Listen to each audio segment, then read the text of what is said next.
Hello guys, तर स्वागत आहे तुमचं आपल्या या यूट्यूब चॅनलवरती. मित्रांनो, चॅनलवर नवीन असाल तर चॅनलला सबस्क्राईब नक्की करा आणि अशाच नवनवीन अपडेट्स पाहत राहा. अंश नजरवर करून तान्याकडे पाहतो. तान्या होकारार्थी मान हलवत म्हणाली, हो पार्टी हवी. मग ती सगळ्यांकडे पाहत म्हणाली, हो मला बुवा बनल्याच्या आनंदात पार्टी हवी आहे.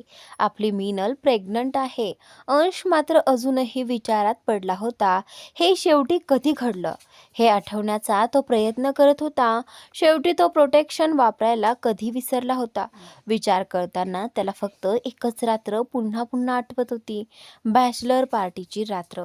त्या रात्री दारूच्या नशेत तो आपल्या सगळ्या मर्यादा विसरला होता. त्या रात्री तो मीनलसोबत किती वेळा प्रोटेक्शनशिवाय जवळीक साधून बसला होता हे त्यालाही आठवत नव्हतं. मीनलची प्रेग्नन्सी किती आठवड्यांची आहे हे पाहून अंशला जणू पूर्ण खात्री झाली होती की हा त्याच रात्रीचा परिणाम आहे. हे सगळं विचार करताना अंशच्या चेहऱ्यावर एक गोड स्मित उमटलं. त्याची इच्छा इतक्या लवकर पूर्ण होईल यावर त्याचा विश्वासच बसत नव्हता. केशवजींनी अंशला मिठी मारत त्याच्या पाठीवर थोपटत म्हटलं, काय म्हणावं, एका पाठोपाठ एक नवीन अचिव्हमेंट्स. अंश हसत म्हणाला, माझी अचिव्हमेंट म्हणजे तुमचं प्रमोशन दादाजी. आता तुम्ही म्हाताऱ्यांच्या कॅटेगरीत येणार आहात डॅड. केशवजी जोरात हसू लागले. काही क्षणातच संपूर्ण घरातील वातावरण आनंदाने आणि उत्साहाने भरून गेलं. रुद्रांश, तरुण आणि विवान यांनी अंशला मिठी मारून त्याचं अभिनंदन केलं. अंश रुद्रांशला म्हणाला, तुलाही कॉंग्रॅच्युलेशन्स म्हणू का मामाजी की फुफाजी? रुद्रांश हसत म्हणाला, ना मामा ना फुफा, मी तर मित्र बनेन भाऊ. अंशची नजर स्मिताजी आणि दादींना शोधत होती. त्याला इकडे तिकडे पाहताना पाहून तृप्ती म्हणाली, मॉम दादींसोबत त्यांच्या रूममध्ये गेल्या आहेत. रुद्रांश अंशला म्हणाला, भाई मी आता थोड्या वेळाने येतो. मीनलची काळजी घे. अंश भुवया उंचावत म्हणाला, चांगलं झालं सांगितलंस. आता तर मुद्दाम लक्ष ठेवावं लागेल. रुद्रांश शेखावतचा ऑर्डर जो आहे. रुद्रांश हसत म्हणाला, भाई ती माझी बहीण आहे. अंश त्याच्या खांद्यावर हात ठेवत म्हणाला, ती माझी बायको आहे. चल आता जा आणि लवकर परत ये. तेवढ्यात एक नर्स दादींच्या रूममधून बाहेर येत म्हणाली, मिसेस आर्यन यांना शुद्ध आली आहे. हे ऐकताच सगळेजण दादींच्या रूमच्या दिशेने जाऊ लागले. मीनलकडे कोणी जाण्याआधीच मागून दादींचा आवाज आला, सगळ्यांनी थांबा. मग त्या आपल्यासोबत चालत असलेल्या स्मिताजींकडे पाहत म्हणाल्या, चला स्मिता. सगळेजण त्या दोघींकडे आश्चर्याने पाहत होते. केशवजी सुद्धा त्यांच्याकडेच पाहत होते. दादी आणि स्मिताजी आत गेल्यानंतर सगळेजण त्यांच्या मागोमाग रूममध्ये आले. स्मिताजी हसत एका बाजूला उभ्या राहिल्या तर दादी मीनलजवळ बसल्या आणि वेगवेगळ्या वस्तूंनी तिची नजर काढू लागल्या. शेवटी त्यांनी पैशांनी तिची नजर काढून ते पैसे डॉक्टरांना देऊन टाकले. दादींनी मीनलच्या डोक्यावरून हात फिरवत म्हटलं, तुला माहीत नाही बाळा, आज तू मला पुन्हा एकदा जगण्याचं कारण दिलं आहेस. आता तुला स्वतःसोबतच तुझ्या पोटात वाढत असलेल्या या छोट्याशा जीवाचीही काळजी घ्यायची आहे. मीनल हसत होकारार्थी मान हलवते. स्मिताजींनी मीनलच्या डोक्यावरून हात फिरवला आणि तिच्या कपाळावर प्रेमाने किस केलं. त्यांच्याजवळ उभे असलेले केशवजी मीनलला म्हणाले, मला प्रमोशन दिल्याबद्दल थँक्स बेटा. स्मिताजी म्हणाल्या, आता फक्त स्वतःची आणि बाळाची व्यवस्थित काळजी घ्यायची आहे. ओके, काळजी कशी घ्यायची हे मी आणि दादी तुला नंतर व्यवस्थित समजावून सांगू. कोणतीही हलगर्जीपणा करायचा नाही. मिशी, समजलं ना? मीनल हसत आपल्या पापण्या लववते. तृप्ती, विवान आणि तान्या मीनलच्या आजूबाजूला बसत म्हणाले, थँक्यू माझ्या जान, आपल्या घरात एका छोट्याशा पाहुण्याचं स्वागत करण्याची तयारी केल्याबद्दल. विवानने मीनलच्या टी शर्टवर लिहिलेले शब्द वाचत म्हटलं, फील द वाईब. आपण घरातल्या आनंदाची वाईब अगदी व्यवस्थित अनुभवू शकतो मिशी. आणि हे सगळं फक्त तुझ्यामुळे झालं आहे स्वीट हार्ट. मागे उभा असलेला तरुण म्हणाला, कॉंग्रॅच्युलेशन्स मॅम. मीनल तोंड वाकडं करत म्हणाली, प्लीज तरुणजी, मला मिशीच म्हणा. तरुण हसत होकारार्थी मान हलवतो. अंश सगळ्यांकडे पाहत म्हणाला, तुम्हा सगळ्यांचं झालं असेल तर मी. तान्या उठत म्हणाली, हो हो भाऊ, आम्ही आता निघतोच आहोत. तान्या उठताच बाकी सगळेजणही तिच्या मागोमाग रूमच्या बाहेर निघून गेले. अंशने दरवाजा बंद केला आणि मिनलजवळ बेडवर बसत विचारलं, तू ठीक आहेस ना? मिनलने होकारार्थी मान हलवली. अंशने मिनलच्या पोटावर प्रेमाने हात ठेवत तिथे किस केलं आणि हसत म्हणाला, पप्पा लव्स यू लॉट आणि मम्माला जास्त. मला त्रास देऊ नका. तुम्हाला माहीत आहे ना, तुम्हाला सांभाळण्यासाठी ती अजून खूपच नाजूक आहे. व्यवस्थित राहा आणि शांत बसा. मिनल अंशच्या या वागण्यावर हसत होती.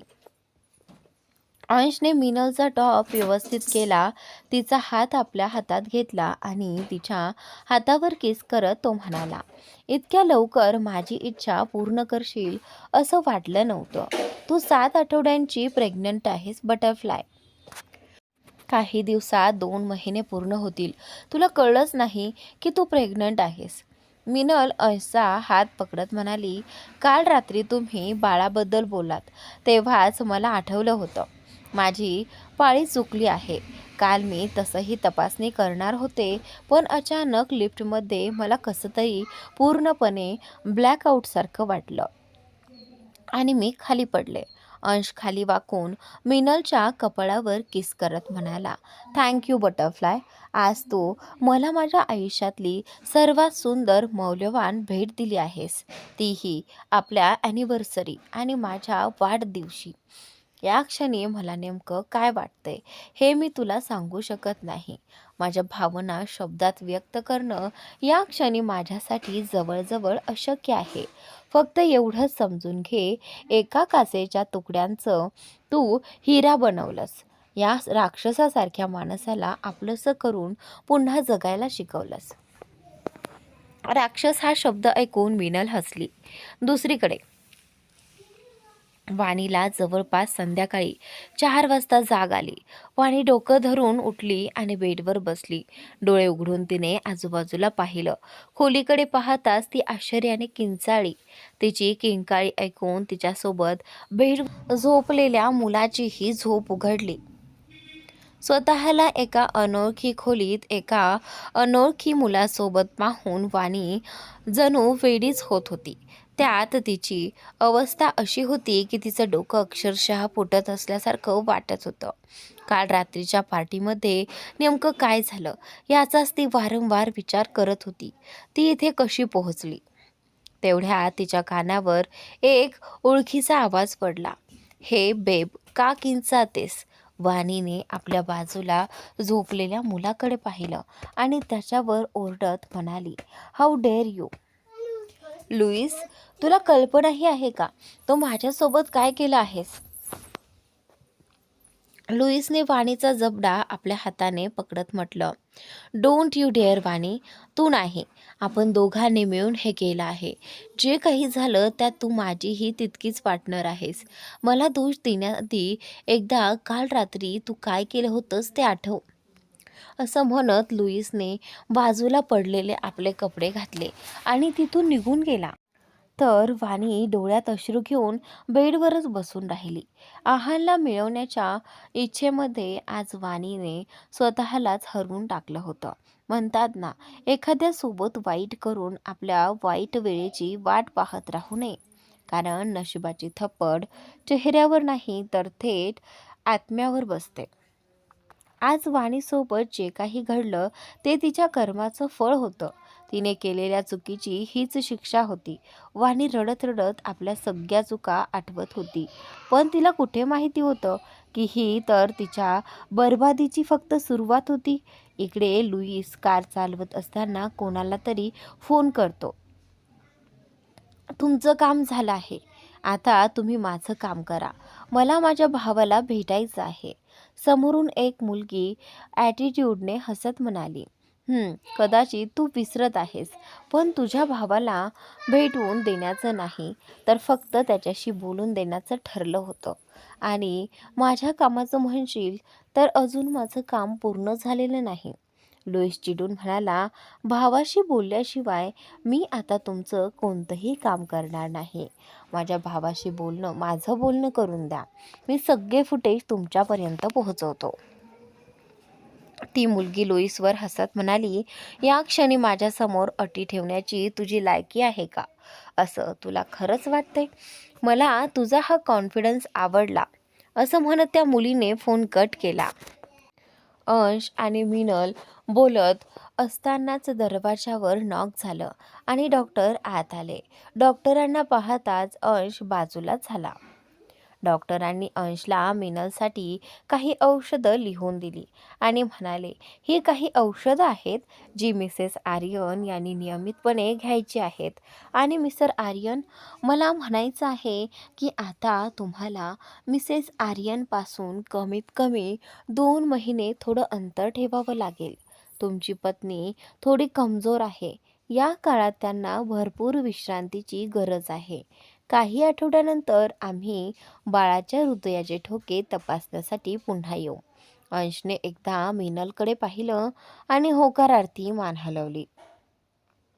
डॉक्टर गेल्यानंतर अंश पुन्हा मीनलच्या बाजूला जाऊन बसला.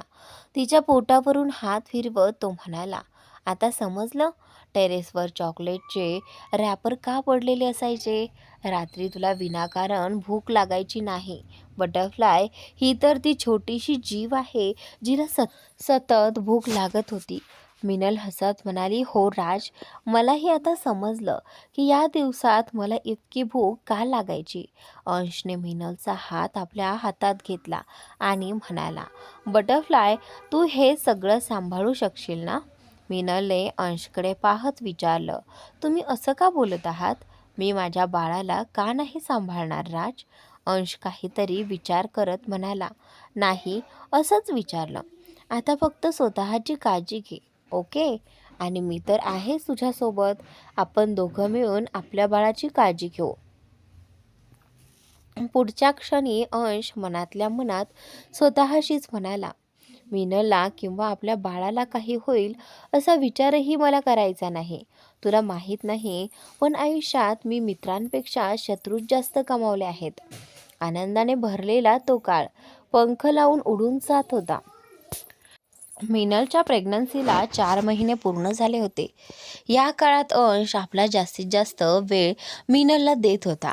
दुसरीकडे विवान अंशच्या ऑफिसचं सगळं काम खूप चांगल्या प्रकारे सांभाळत होता. विवानकडून ऑफिसचं काम करून घेण्यामागे अंशचा एक वेगळाच हेतूही होता. 2 दिवसानंतर कॉलेजचा फेअरवेल होता. त्यानंतर अंश विवानला एका नवीन प्रोजेक्टवर काम करण्याची संधी मिळणार होती. हा प्रोजेक्ट विवानच्या आयुष्यातील सर्वात मोठी उपलब्धी ठरणार होता. पण आयुष्य ते आपल्या प्लॅननुसार कुठे चालतं, या सगळ्यांसोबतही काहीतरी असंच घडणार होतं. ते चांगलं असेल की वाईट हे तर येणारा काळच सांगणार होता. दुसरीकडे एक मुलगा आपल्या बहिणीसमोर वाईनचा ग्लास पुढे करत म्हणाला, कमिंग क्रॅकरसाठी चिअर्स करूया. मुलगी हसत त्या मुलाच्या हातातून ग्लास घेत म्हणाली, क्रॅकर्स? No brother. अंशच्या आयुष्यात काही छोटे मोठे फटाके फुटणार नाहीत, तर एक मोठा धमाका होणार आहे. मुलगा म्हणाला, मग मला असं म्हणायला हवं, all explosive are ready to bust. असं म्हणत तो हसला. मुलीने आपल्या ग्लासने त्याच्या ग्लासला टक्कर देत म्हटलं, चिअर्स, एका मोठ्या धमाक्याला अंजाम देण्यासाठी. मुलीने एक घोट घेत पुढे विचारलं, बरं, तू त्या मुलांबद्दल, म्हणजे तुझ्या जिगरी मित्रांबद्दल काय विचार केला आहेस? त्यांचं काय करायचं? मुलगा हसत म्हणाला, जिगरी, करायचं काय?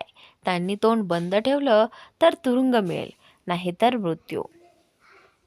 दोघेही आपापल्या ड्रिंकचा आनंद घेत मनातल्या मनात काहीतरी विचार करू लागले.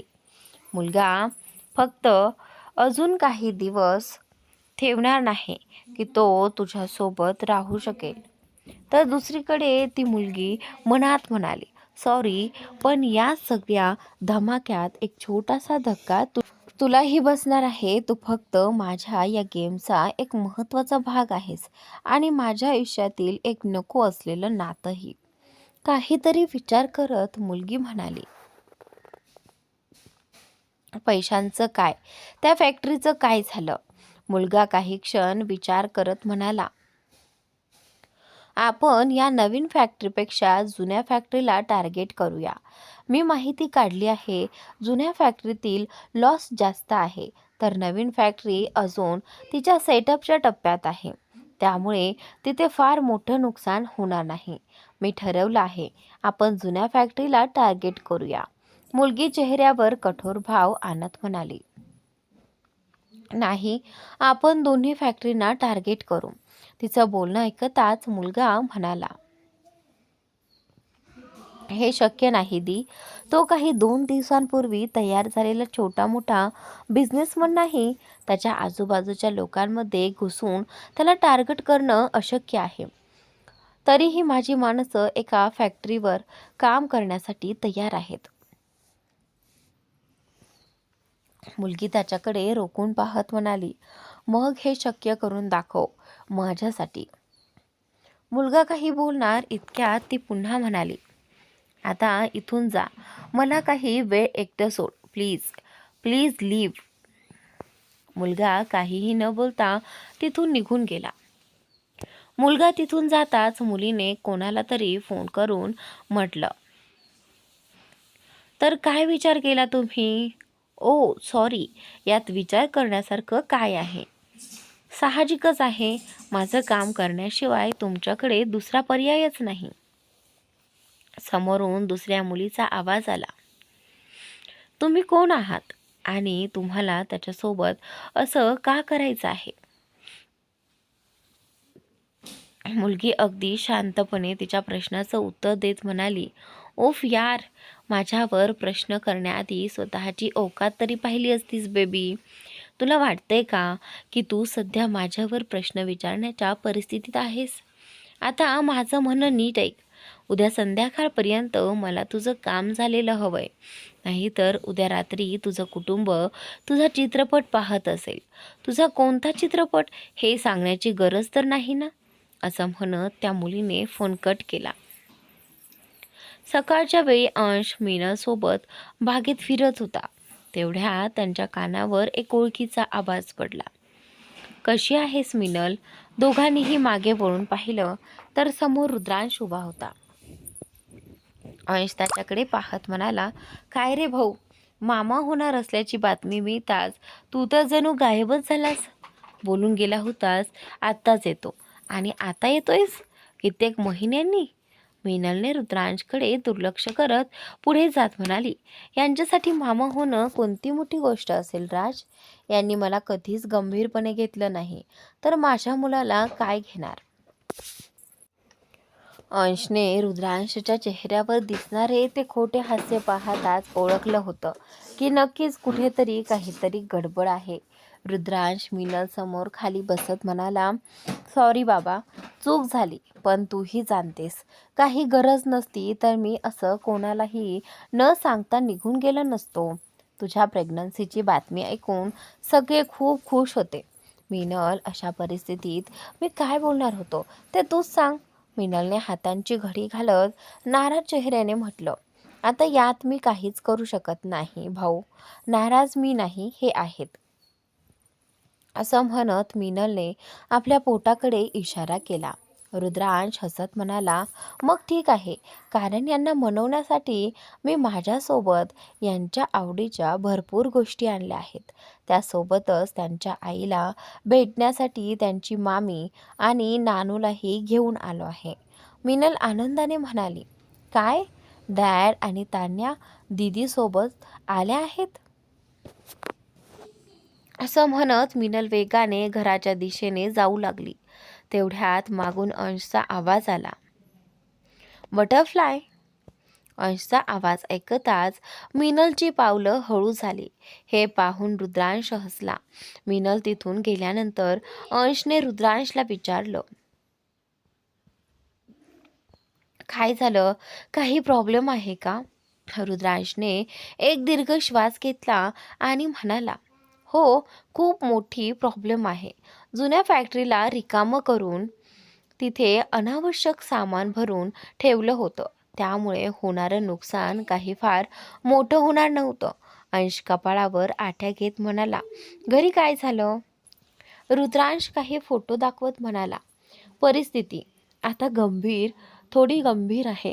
ते फोटो अंशच्या नवीन कारखान्याचे होते. नवीन सामानासोबत जुन्या कारखान्यातील सर्व सामानही तिथे हलवण्यात आले होते. काहीतरी गडबड झाली होती आणि जुन्या कारखान्याला कोणीतरी लक्ष करत आहे हे स्वांशला समजले होते. मिनलच्या प्रेग्नन्सीमुळे अंशला त्रास द्यायचा नव्हता. अंशने रुद्रांशकडे एक नजर टाकत विचारलं, या मागच्या मास्टरमाइंडबद्दल काही माहिती मिळाली आहे का? रुद्रांशने नकारार्थी मान हलवत उत्तर दिलं, आत्तापर्यंत तरी नाही. कारण तो जो कोणी आहे तो खूप मोठ्या नेटवर्कचा वापर करत आहे. त्याने स्वतः थेट काही केले असते तर तो आत्तापर्यंत पकडला गेला असता. मिनलच्या प्रेग्नन्सीच्या काळात तुम्हाला त्रास द्यायचा नव्हता, पण आता हे खूप महत्त्वाचं आहे भाऊ. अंश काहीतरी विचार करत म्हणाला, मार्कशी संपर्क साधण्याचा प्रयत्न करा. त्याच्याशी बोलणं गरजेचं आहे, त्याच्यासाठीही आणि माझ्यासाठीही. रुद्रांशने होकारार्थी मान हलवत सांगितले, माझी टीम प्रयत्न करत आहे. मार्कची प्रत्येक लोकेशन चुकीची मिळत आहे. कोणीतरी मार्कला सगळ्यांपासून दूर ठेवण्याचा प्रयत्न करत आहे. काहीतरी मोठा गेम सुरू आहे भाऊ. पण मी वचन देतो, 2 दिवसात सगळं शोधून काढेन. अंशने हलकसं स्मित करत रुद्रांशच्या खांद्यावर हात ठेवला आणि म्हणाला, उद्या ऑफिसमध्ये याबद्दल बोलू. ज्या लोकांची माहिती मिळाली आहे त्या सगळ्यांना मला पाहायचं आहे. कदाचित त्यांच्यात एखादा ओळखीचा चेहराही दिसेल. रुद्रांशने होकारार्थी मान हलवली. त्यानंतर अंश रुद्रांशला सोबत घेऊन घराच्या दिशेने निघाला. दुसऱ्या दिवशी सगळे नाश्ता करत असतानाच वाणी आर्यन मेन्शनमध्ये आली. एक गार्ड वाणीला सोबत घेऊन आत आला. वाणीला पाहताच तृप्ती चिडून म्हणाली, मान्य करावं लागेल वाणी, निर्लज्जपणाचीही एक हद्द असते. तुझ्यात अजूनही एवढी हिंमत उरली आहे की तू तोंड वर करून इथे चालत आलीस. वाणी आपल्या केलेल्या कृत्यामुळे खूपच लाजली होती. ती नजर चुकवत एक कार्ड गार्डकडे देत म्हणाली, मी फक्त तुम्हा सगळ्यांना हे फेअरवेल कार्ड देण्यासाठी आले आहे. उद्या कॉलेजमध्ये आमची फेअरवेल पार्टी आहे. कार्ड वाटण्याची जबाबदारी मला मिळाली होती म्हणून. तृप्तीने वाणीचं वाक्य पूर्ण होण्याआधीच तिला थांबवत म्हटलं, तुझं झालं असेल तर आता इथून निघ. जा वाणी. वाणीने एक नजर विवानकडे पाहिली आणि म्हणाली, मी माझ्या केलेल्या कृत्याबद्दल खूपच लाजिरवाणी आहे. प्लीज शक्य असेल तर मला माफ करा. तृप्तीने तिचं बोलणं मध्येच तोडत पुन्हा म्हटलं, आम्ही तुला माफ करणार नाही. आम्ही तुला कधीच माफ करणार नाही. आता निघ इथून. विवानने तृप्तीला थांबवत म्हटलं, तृप्ती रिलॅक्स. पण विवान वाणीकडे पाहत म्हणाला, आम्ही उद्याच्या फेअरवेलला नक्की येऊ. विक्रांत सरांनी आम्हाला आधीच याबद्दल सांगितलं आहे. आता तू जा. गार्ड वाणीला सोबत घेऊन जाऊ लागला. मात्र वाणी थांबली आणि पुन्हा एकदा विवानकडे पाहत म्हणाली, आय एम सॉरी विवान, पण माझ्याकडे दुसरा कोणताही पर्याय नाही. एवढं बोलून वाणी तिथून निघून गेली. वाणीच्या या सॉरी मागे काहीतरी वेगळाच अर्थ लपलेला आहे हे समजून घेण्याचा विवान प्रयत्न करू लागला.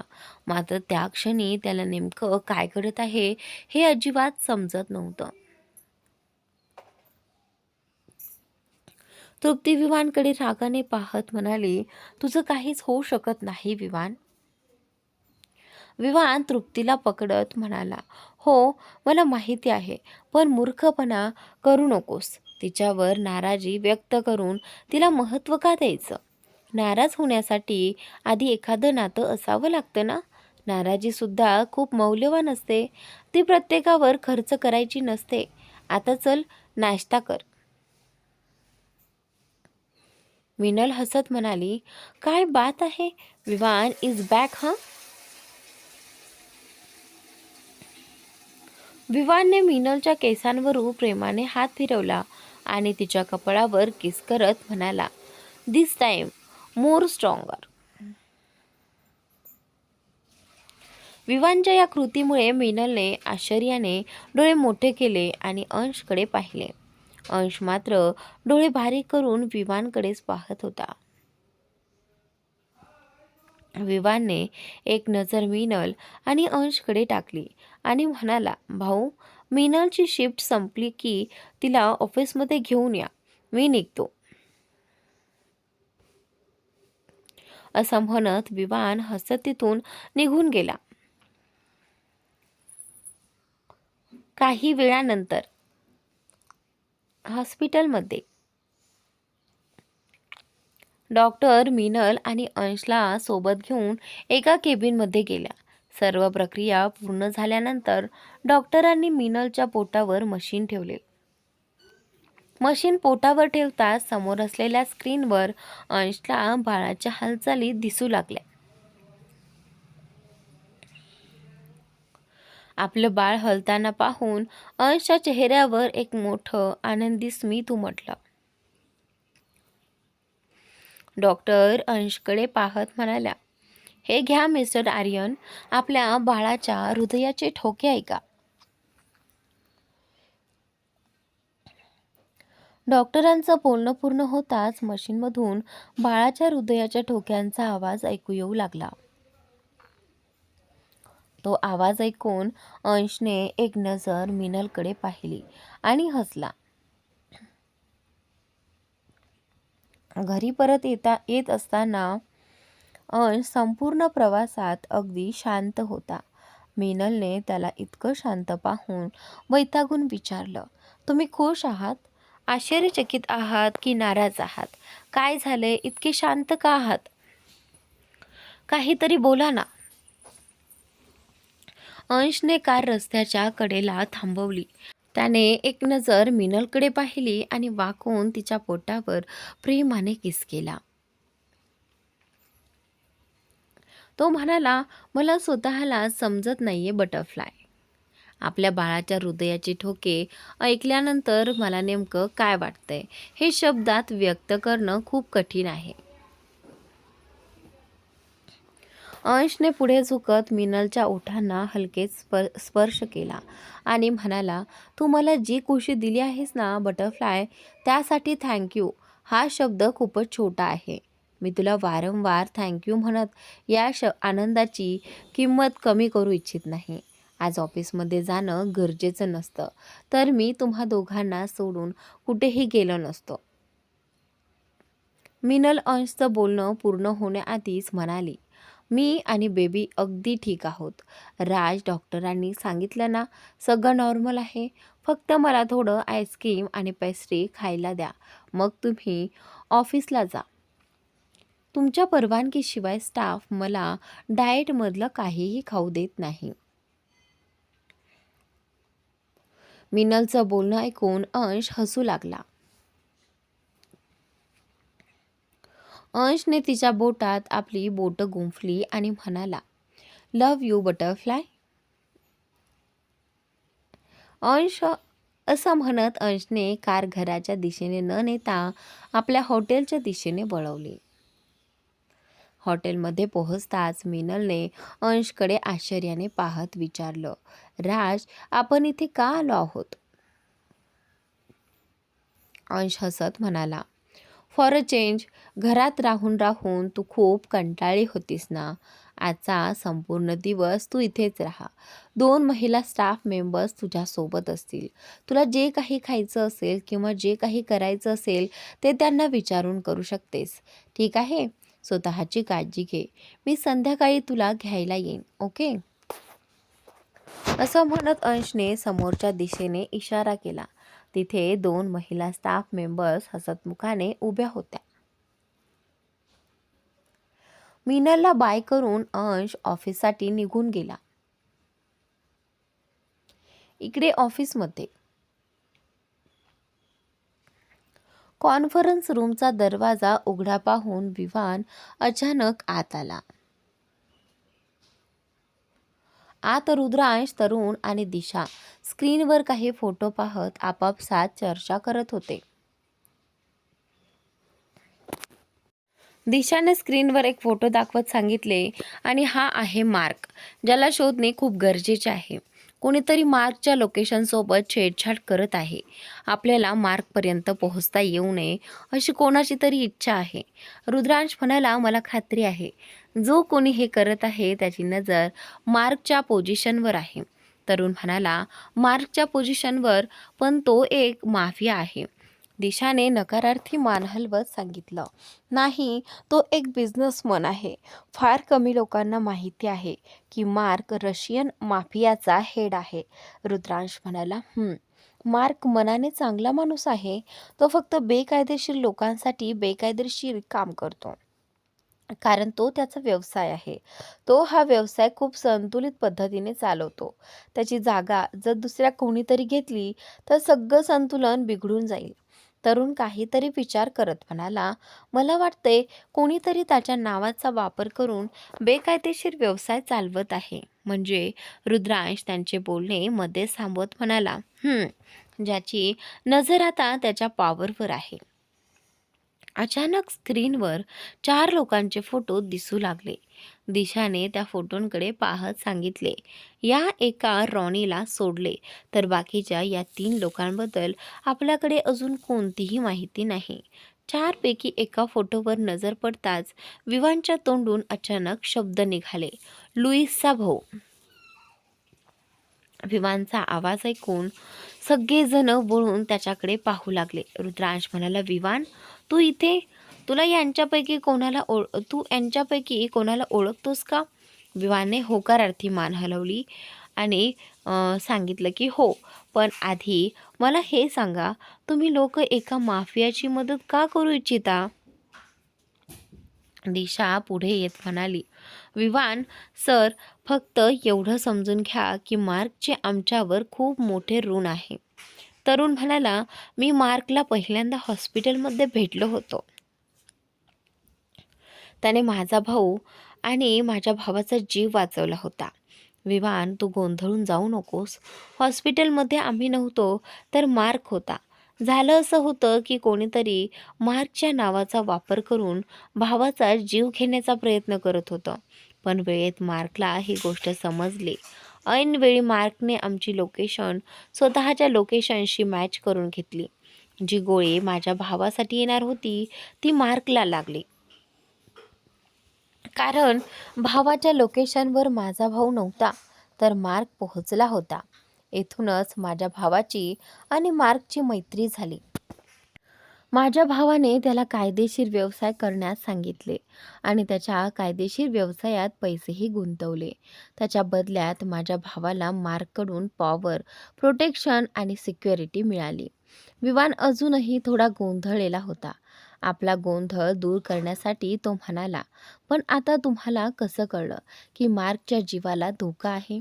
रुद्रांश म्हणाला, जसं मार्कला कळलं होतं. कोणीतरी त्याच्या सिग्नेचरचा वापर करून माझ्या भावांपर्यंत पोहोचण्याचा प्रयत्न करत होतं. आता कोणीतरी मार्कपर्यंत पोहोचण्यासाठी आपल्या सिग्नेचरचा वापर करत आहे. आपण बोलावलं तर मार्क नक्की येईल. मी, तरुण, अंश, भाऊ, केशव, अंकल आणि तू. विवान आश्चर्याने म्हणाला. मी? पण मी कसा? म्हणजे आम्हा दोघांपैकी कोणालाही एकमेकांची ओळख नाही. मग तो माझ्या बोलवण्यावरून का येईल? रुद्रांश त्याचे बोलणे पूर्ण होण्याआधीच म्हणाला, कारण तू आर्यन आहेस. मला अंश भावाला आणि तरुणला मार्क वैयक्तिकरित्या ओळखतो. मार्क माझ्या भावाच्या कंपनीसोबत व्यवसाय करतो. म्हणूनच तो आर्यन कुटुंबातील प्रत्येक बिझनेसमनला ओळखतो. आधी केशव आर्यन आणि आता तू विवान आर्यन. दिशा विवानला म्हणाली, तू चुकून किंवा नकळत कुठे काही सिग्नेचर केले असशील तर ते आठवण्याचा प्रयत्न कर विवान. आपल्याकडे फक्त उद्या संध्याकाळपर्यंतचा वेळ आहे. विवान गोंधळून म्हणाला, उद्या संध्याकाळपर्यंतचा वेळ आहे म्हणजे काय? रुद्रांश म्हणाला, म्हणजे आपल्याला अशी माहिती मिळाली आहे की कोणीतरी उद्या रात्रीच मार्कला मारण्याचा प्लॅन करत आहे. तरुणने विवानच्या खांद्यावर हात ठेवत सांगितले, तुला माहिती नाही विवान, मार्कने माझ्या भावाचा जीव भले एकदाच वाचवला असेल, पण त्याला त्याच्या शत्रूंपासून अनेक वेळा वाचवला आहे. अनेकदा धोका माझ्या भावांपर्यंत पोहोचण्याआधीच मार्कने तो नष्ट केला आहे. वेळ आणि परिस्थितीसमोर हार मानून तो बेकायदेशीर काम करू लागला. पण तो मनाने खूप चांगला माणूस आहे. त्याचं हृदय सोन्यासारखं आहे. पण तो फक्त आपल्या मित्रांसाठी मित्र आहे. बाकीच्यांसाठी मार्क फक्त मार्क आहे. तेवढ्यात मागून आवाज आला, विवान, तू इथे काय करतोयस? जा, तुझं काम कर. या सगळ्या गोष्टींमध्ये पडण्याची तुला गरज नाही. आम्ही सगळं बघून घेऊ. रुद्रांशने पापण्या झपकवत विवानला जाण्याचा इशारा केला. विवानने अंशकडे पाहून होकारार्थी मान हलवली आणि तिथून निघून गेला. सगळेजण अंशला एकामागून एक सर्व फोटो दाखवू लागले. अंशही सगळ्यांसोबत कामात इतका व्यस्त झाला की त्याला वेळेचे भानच राहिले नाही. तान्याच्या फोनमुळे सगळ्यांना वेळेची जाणीव झाली. रुद्रांशने नाव न पाहताच फोन उचलून स्पीकरवर ठेवला. समोरून तान्याचा आवाज आला, रुद्र, इतकी काय नाराजी आहे की तू घरीच येत नाहीस? झालं यार, प्लीज घरी ये ना. रुद्रांशने एक नजर सगळ्यांकडे टाकली. सगळेजण त्याच्याकडेच पाहत होते. रुद्रांश परिस्थिती सांभाळत म्हणाला, काही वेळाने येतो. तान्या आनंदाने म्हणाली, लवकर ये, आपण दोघं मिळून डिनर करू. रुद्रांश म्हणाला, तान्या, तू जेवून घे, मला उशीर होईल. तान्या उदास होत म्हणाली, रुद्र, रात्रीचे 11 वाजले आहेत आणि अजून किती उशीर होणार? आज मी स्वतः डिनर बनवला आहे. तू ये, मी तुझी वाट पाहते. रुद्रांश काही बोलणार त्याआधीच तान्याने फोन कट केला. रुद्रांशने एक दीर्घ श्वास घेतला आणि पुन्हा कामाला सुरुवात केली. अंशने फाईल बंद करत सांगितले, चला आता सगळेजण घरी जा, उद्या सकाळी भेटू. आज जितकी मेहनत करायची होती तितकी आपण केली आहे. आता उद्या फ्रेश माइंडने पुन्हा सुरुवात करू. तरुण विचार करत म्हणाला, भाऊ, एक गोष्ट सांगू? मला माहीत नाही मला असं का वाटतंय, पण हे सगळं कोणाचा तरी प्लॅन आहे असं वाटतंय. मला वाटतंय मार्कचं फक्त नाव वापरलं जात आहे. अंशने तरुणच्या खांद्यावर हात ठेवत सांगितले, तरुण, यावर उद्या बोलूया. आता घरी जा आणि आराम कर. कामाच्या नादात आपण आपल्या कुटुंबाला विसरू शकत नाही. तरुणने होकारार्थी मान हलवली. त्यानंतर सगळेजण आपापल्या घरासाठी निघून गेले. पार्किंगमध्ये जात असताना अंश रुद्रांशला म्हणाला, रुद्र, मला तुझ्या आणि तान्याच्यामध्ये नेमकं काय चाललं आहे हे जाणून घ्यायचं नाही. फक्त एवढं लक्षात ठेव, जितकं दूर राहशील तितकंच तुमच्यातलं अंतर वाढत जाईल. रुद्रांश हलकेच हसत म्हणाला, सगळं ठीक आहे भाऊ. I love her. तुमच्या बोलण्याचा मी नक्की विचार करेन. आम्ही दोघंही थोडे बिझी झालो होतो. आधी तुम्ही आणि आता मी आजच तान्याशी बोलतो. मला माहिती आहे ती मला समजून घेईल. अंशने होकारार्थी मान हलवली आणि तो घरासाठी निघून गेला. संपूर्ण रस्ताभर अंश कॉन्फरन्स रूममध्ये झालेल्या सगळ्या गोष्टींचा विचार करत राहिला. जणू तो सगळ्या घटनांचा एकमेकांशी संबंध जोडण्याचा प्रयत्न करत होता. विचार करत करत शेवटी तो घरी पोहोचला. घराच्या हॉलमध्ये लाईट सुरू असल्याचे पाहून अंश एका क्षणासाठी विचारात पडला. तो वेगाने घराच्या आत आला. घरातील सगळे लोक हॉलमध्ये बसले होते. स्मिताजींच्या मांडीवर डोकं ठेवून तीही सोफ्यावरच झोपली होती. विवानने अंशला इशाऱ्याने सांगितलं, भाऊ, तुमचा फोन. अंशने खिशातून फोन काढत सांगितले, तो सायलेंटवर आहे. तेवढ्यात केशवजी म्हणाले, आणि मीनल? अंशने विचार न करता उत्तर दिले, ती घरी असेल. आणि कुठे असणार? तेवढ्यात त्याला आठवले की तो मीनलला आपल्या हॉटेलमध्येच सोडून आला होता. अंशने कोणालाही काहीही न सांगता सोफ्यावरून उठून बाहेर धाव घेतली. विवान त्याच्या मागे जात म्हणाला, काय झालं भाऊ, मीनल कुठे आहे? अंश कारमध्ये बसण्यापूर्वी म्हणाला, ती ठीक आहे, मी तिला आत्ताच. काय करतोय मी? अंश स्वतःशीच पुटपुटला आणि कार हॉटेलच्या दिशेने वेगाने घेऊन निघाला. संपूर्ण रस्ताभर तो स्वतःलाच दोष देत होता. आज त्याच्याकडून खरंच खूप मोठी चूक झाली होती. अंश हॉटेलमध्ये पोहोचला. एवढ्या रात्री अंशला हॉटेलमध्ये पाहून सगळे कर्मचारी आश्चर्यचकित झाले होते. मात्र अंशने कोणाकडेही लक्ष न देता आपल्या खाजगी जागेकडे जाण्याचा मार्ग धरला. अंशला पाहताच त्या दोन्ही महिला सोफ्यावरून उठल्या. अंशकडे पाहत त्यांच्यापैकी एक म्हणाली, मॅडम थोड्या वेळापूर्वी झोपल्या आहेत. सर. अंशने होकारार्थी मान हलवत सांगितले, आता तुम्ही दोघी जाऊ शकता. दोन्ही महिला तिथून निघून गेल्या. अंश बेडजवळ गेला. तिथे मीनल अगदी निवांतपणे झोपली होती. ते पाहून अंशने एक दीर्घ श्वास घेतला. त्याने आपला कोट काढून सोफ्यावर ठेवला आणि मीनलजवळ जाऊन झोपला. अंशच्या स्पर्शाची जाणीव होताच मीनल अर्धवट झोपेतच म्हणाली, तुमची संध्याकाळ झाली वाटते मिस्टर आर्यन. अंशने मीनलला मागून आपल्या मिठीत घेतलं आणि म्हणाला, सॉरी बटरफ्लाय, माझ्या वागण्यामुळे मलाच खूप त्रास होतोय. अंशच्या आवाजातून त्याचा त्रास आणि थकवा मीनलला स्पष्टपणे जाणवत होता. मीनलने वळून अंशच्या डोळ्यात पाहिलं. तो खरंच खूप थकलेला दिसत होता. मीनल बेडवर उठून बसली आणि अंशला आपल्या मांडीवर डोकं ठेवण्याचा इशारा करत म्हणाली, काही वेळ आराम करा. अंश हसला आणि त्याने मीनलच्या मांडीवर आपलं डोकं ठेवलं. काही वेळाने अंशने मीनलला जवळ घेतलं आणि अगदी शांतपणे डोळे मिटून घेतले. त्याला कुठे माहिती होतं की त्याच्या आयुष्यात आलेली ही शांतता फक्त काही काळाचीच पाहुणी आहे. मीनलने साईड टेबलवर ठेवलेल्या अंशच्या फोनवरून केशवजींना फोन केला आणि म्हणाली, हॅलो पप्पा, रात्र खूप झाली आहे, आम्ही उद्या सकाळी घरी येऊ. केशवजींनी मीनलला विचारलं, बेटा तू सकाळपासून कुठे आहेस? तू ठीक आहेस ना? आणि त्यावेळी मीनलने अगदी शांतपणे उत्तर दिलं की हो पप्पा, मी अगदी ठीक आहे. राज माझ्यासोबत असताना मला काय होणार आहे? माझं घरी मन लागत नव्हतं, म्हणून मीच राजला आज मला त्याच्या हॉटेलवर घेऊन जाण्यास सांगितलं. आम्ही दोघं इथेच थांबलो आहोत. केशवजी म्हणाले, ठीक आहे बेटा, स्वतःची काळजी घे.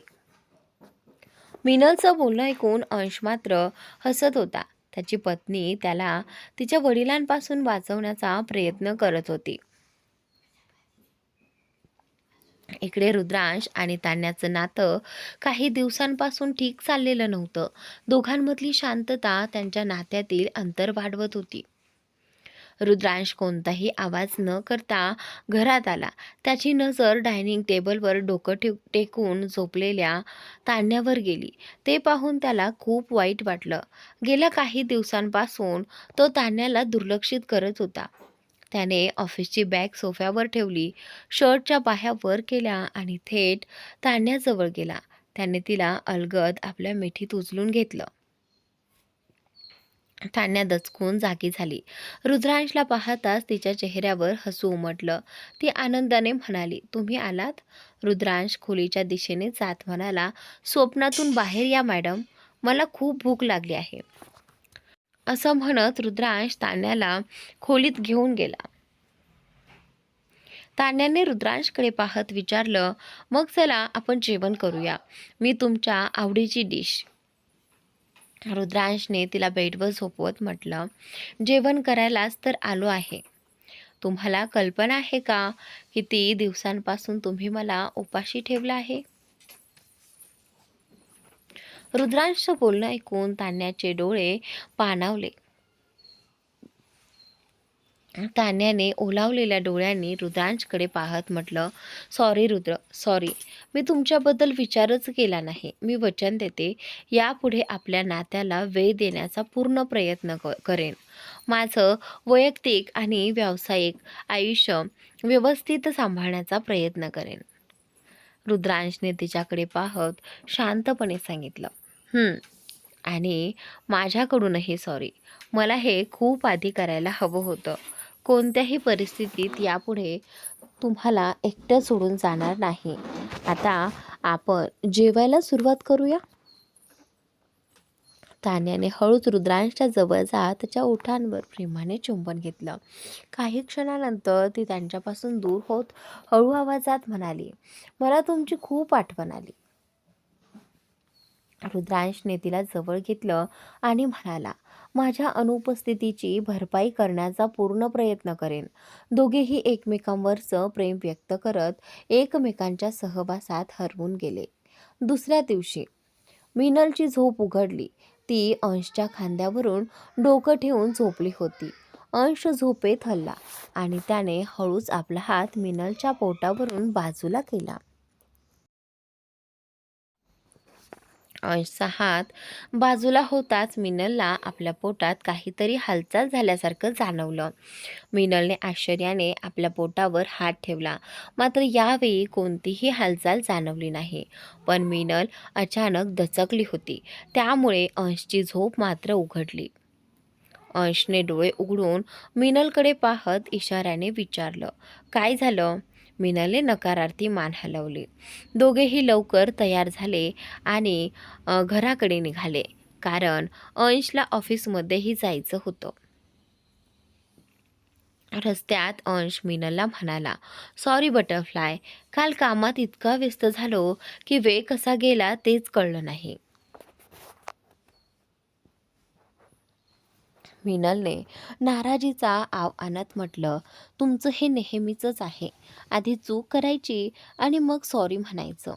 मिनल तर तुम्हाला माफ करणारच, आणि कधी मी नाही म्हणाले तर तुमच्या गोडगोड बोलण्याने मला पुन्हा पटवून घ्यायचं. पण खरं सांगायचं तर यात तुमचीही काही चूक नाही. आम्ही बायका असतोच भावनिक आणि मूर्ख, भावनांच्या बाबतीत खूप हळव्या, आणि त्याचा फायदा नवरे घेतातच. अंश हसत म्हणाला, ओ माझ्या अबला नारी, डायलॉगबाजी झाली असेल तर मुद्द्यावर या आणि सांगा, तुम्हाला नक्की काय हवं आहे? मिनलने अंशपासून नजर चोरली आणि खिडकीबाहेर पाहत म्हणाली, ते मला मला कॉलेजच्या फेअरवेल पार्टीला जायचं आहे. अंशने क्षणाचाही विलंब न करता सांगितलं, मग जा ना. तू प्रेग्नंट आहेस, आजारी नाहीस, की कुठे ये जा करू शकत नाहीस, यात मला विचारण्यासारखं काही नाही. बटरफ्लाय, फक्त मला सांगितलंस तरी पुरेसं आहे. आधी तुम्ही बायका स्वतःहून तुमच्या आयुष्याची सगळी सूत्र आमच्या हातात देता आणि नंतर आम्ही निर्णय घ्यायला सुरुवात केली की तुम्हालाच त्याचा त्रास होतो.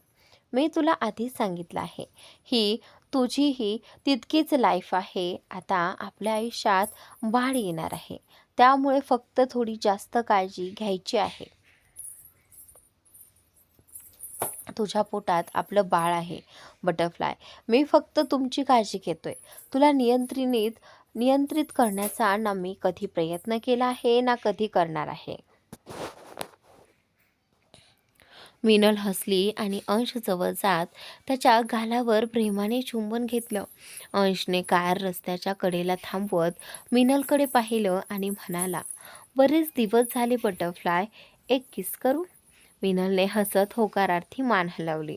अंशने आपली सीट थोडी मागे घेतली आणि मीनलला जवळ घेत प्रेमाने तिचं चुंबन घेतलं. काही क्षणानंतर दोघांनी डोळे उघडून एकमेकांकडे पाहिलं. अंशने पुन्हा मीनलच्या ओठांना हलके स्पर्श करत म्हटलं, लव्ह यू बटरफ्लाय. हे पुरेसं नाहीये, पण सध्या एवढ्यावर भागवावं लागेल. अजून किती दिवस या कंट्रोल मोडमध्ये राहावं लागणार आहे माहीत नाही. मीनल पुन्हा आपल्या सीटवर बसत म्हणाली, राज, आपण हवं तर म्हणजे डॉक्टरांनी सांगितलं आहे की हे 3 महिने सुरक्षित आहेत. मीनलचं वाक्य पूर्ण होण्याआधीच अंश म्हणाला, नो बटरफ्लाय.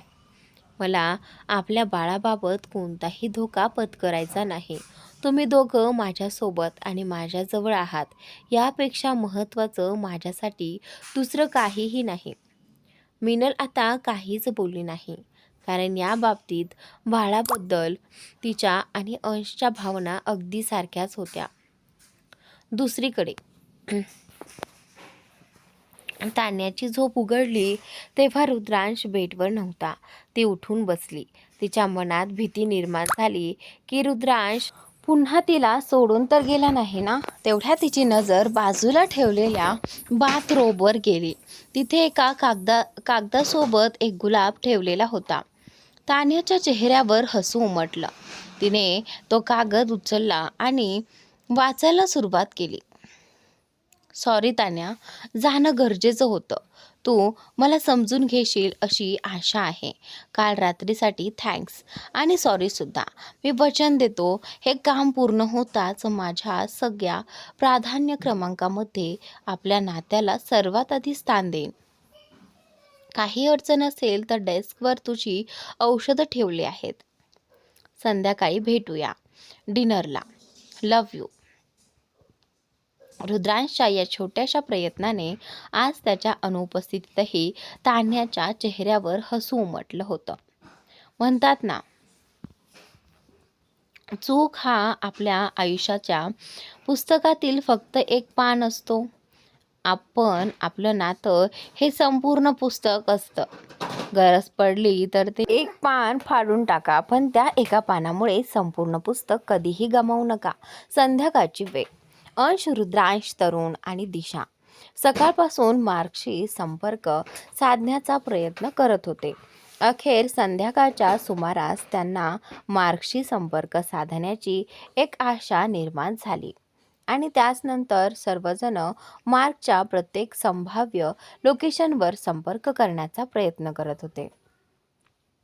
तर शेवटी एका ठिकाणी त्यांना मार्कचा आवाज ऐकू आला आणि ती जागा भारतापासून खूप दूर युरोपमधील रोमानिया येथे होती. अंशला भीती होती की कुठेतरी संपर्क तुटू नये. तो गोंधळलेल्या आवाजात म्हणाला, हॅलो मार्क, इट्स अंश हिअर. यानंतर अंशने त्याला सुरक्षित राहायला सांगितले आणि बनावट स्वाक्षरीबद्दलही माहिती दिली. समोरून मार्क म्हणाला, पण भाऊ, माझ्यापर्यंत कोणत्याही डीलचे पेपर्स आलेले नाहीत आणि तुमच्या लोकांनी सही केलेले कोणतेही पेपर्स माझ्याकडे आलेले नाहीत. हे ऐकताच अंशचे डोके पूर्णपणे सुन्न झाले. त्याला काहीच समजत नव्हते.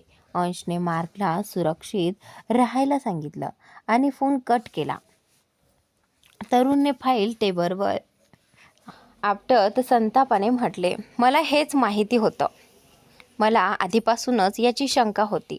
भाऊ, आता तरी समजा, कोणीतरी तुम्हाला टार्गेट करत आहे. मार्क हा फक्त आपल्याला चुकीच्या दिशेने नेण्यासाठी वापरलेला एक मार्ग होता.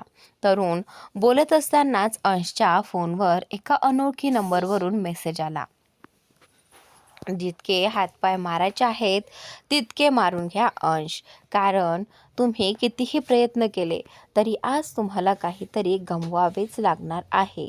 1, 2 किंवा 3 किती गोष्टी गमवाव्या लागतील हे तर येणारा काळच सांगेल. समजतंय ना? अंशने एक नजर सर्वांकडे पाहिली आणि फोन टेबलवर ठेवत म्हणाला, तरुण, हे बरोबर आहे. सर्वजण तो मेसेज वाचताच. अंश म्हणाला, गमावण्यासाठी माझ्याकडे आहे तरी काय व्यवसाय, कुटुंब? रुद्रेशने नकारार्थी मान हलवत म्हटलं, घराच्या आत कोणाला नुकसान पोहोचवणं अशक्य आहे. अंश विचारात पडत म्हणाला, मी एक व्यावसायिक आहे यार, काही योद्धा किंवा सुपर हिरो नाही, जो एकाच वेळी प्रत्येक ठिकाणी पोहोचून सगळं ठीक करू शकेल. काही क्षण विचार केल्यानंतर अंश पुन्हा म्हणाला, व्यवसायाची मला चिंता नाही. आणि घराच्या बाहेर हा शब्द ऐकताच तरुण लगेच म्हणाला, तृप्ती, ते लोक आज कॉलेजच्या फेअरवेलला गेले आहेत. हे ऐकताच अंशच्या पायाखालची जमीनच सरकली. त्याच्या चेहऱ्यावर चिंता स्पष्ट दिसू लागली. त्यांच्यापैकी कोणी काही समजून घेण्याआधीच कॉन्फरन्स रूममधील टेलिकॉमचा फोन वाजला. दिशाने फोन स्पीकरवर ठेवला. समोरून एक माणूस म्हणाला, तरुण सर, तुमचं म्हणणं अगदी बरोबर होतं. फॅक्टरीमध्ये आग लागली आहे. एका फॅक्टरीत नाही तर नवीन आणि जुन्या दोन्ही फॅक्टरीमध्ये आग लागली आहे. ही आग स्वतःहून लागलेली नाही तर मुद्दाम लावण्यात आली आहे. आम्ही शेवटच्या क्षणापर्यंत शॉर्ट सर्किटची शक्यता तपासली होती.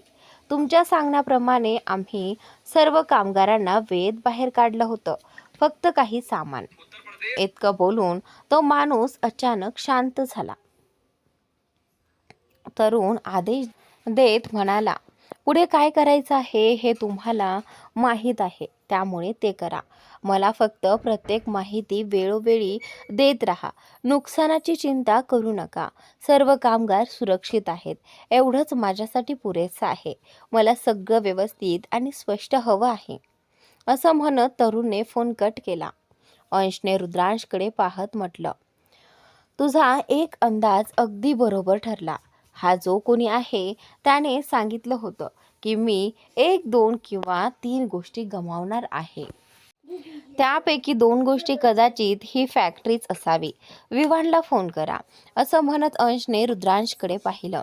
इकडे कॉलेजमध्ये मीनल, नित्या आणि विक्रांत सोबत बसून फेअरवेलचा आनंद घेत होती. फेअरवेलचा कार्यक्रम आता शेवटच्या टप्प्यात आला होता. सर्वजण आनंदात होते, मात्र 2 व्यक्तींच्या चेहऱ्यावर अजिबात आनंद नव्हता. वाणी आणि लुईस. लुईस वाणीला म्हणाला, तुला हे करावंच लागेल वाणी. आपण दोघांपैकी फक्त एकाच व्यक्तीला वाचवू शकतो. मीनलचं बाळ अजून या जगात आलेलं नाही, त्यामुळे त्याच्याबद्दल सगळ्यांच्या मनात अजून तितक्या तीव्र भावना निर्माण झालेल्या नाहीत. पण विवान, काहीही झालं तरी विवान कधी काळी आपला मित्र होता. मी विवानला सगळ्या गोष्टी सांगायला जात आहे. वाणीने एक नजर हसत असलेल्या मीनलकडे टाकली आणि म्हणाली, माझ्याकडून हे होणार नाही लुईस. मीनलने पांढऱ्या रंगाचा गुडघ्यापर्यंत येणारा फ्रॉक घातला होता. तिचे केस पोनीटेलमध्ये बांधलेले होते.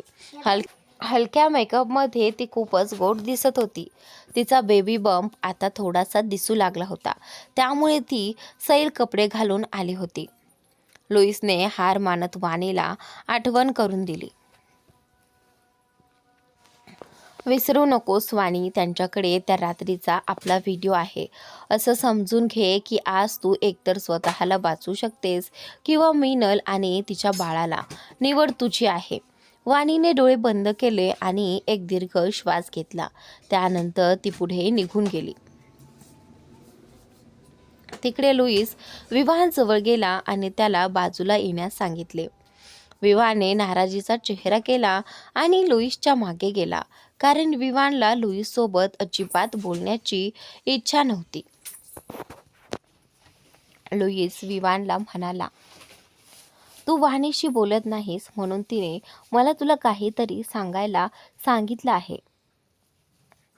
विवाने लुईसकडे दुर्लक्ष करत म्हटलं, लवकर बोल, कारण मला ना वाणीच्या बोलण्यात काही रस आहे ना तुझ्याशी बोलण्यात. लुईसला विवानचा ॲटिट्यूड पाहून खूप राग येत होता. लुईस आपल्या फोनवर एका पेपरचा फोटो दाखवत म्हणाला, आणि मार्कमध्ये तुला इंटरेस्ट आहे ना? तुला कल्पना तरी आहे का विवान, तू कोणत्या पेपरवर सही केली आहेस? विवानने तो पेपर पाहिला आणि तो हैराण झाला. ते पेपर मार्कच्या बेकायदेशीर बिझनेस डीलचे होते आणि त्या पेपरवर विवानच्या सह्या होत्या. पेपरवर आपल्या सह्या पाहून विवानला मोठा धक्का बसला. लुईस फोन बंद करत म्हणाला, तुझ्यामुळे मार्कचा जीव धोक्यात आहे. तुझ्या सह्या वाणीने फसवणूक करून घेतल्या असतील, पण हे पेपर्स मला माझ्या भावाकडून मिळाले आहेत. वाणीला तिची चूक सुधारायची आहे विवान. लुईस विवानला एक लोकेशन शेअर करत म्हणाला, मी तुला ही शेवटची संधी देत आहे. मार्कला वाचव आणि स्वतःला निर्दोष सिद्ध कर. जा विवान. विवाने लुईसने पाठवलेल्या लोकेशनकडे एक नजर टाकली. त्याला रुद्रांश तरुणने सांगितलेल्या सगळ्या गोष्टी आठवू लागल्या. विवान काहीतरी विचार करत पुढे जाणार इतक्यात आजूबाजूला एकच गोंधळ सुरू झाला. कॉलेजच्या गेटवर पोलीस विवानला अटक करण्यासाठी आले आहेत. काही मुलांनी आणि काही मुलांनी विक्रांतकडे येऊन ही बातमी सांगितली. विक्रांत विवानला सगळीकडे शोधू लागला. सगळीकडे विवानला आता सगळं प्रकरण समजलं होतं. मार्कसोबत बेकायदेशीर बिझनेस केल्याच्या आरोपाखाली पोलीस त्याला अटक करण्यासाठी आले आहेत हे त्याला समजलं. तर मित्रांनो, आजचा भाग इथे संपतोय. पुढील भाग नक्की पहा आणि आपल्या या यूट्यूब चॅनलला अजूनही सबस्क्राईब केलं नसेल तर सबस्क्राईब नक्की करा.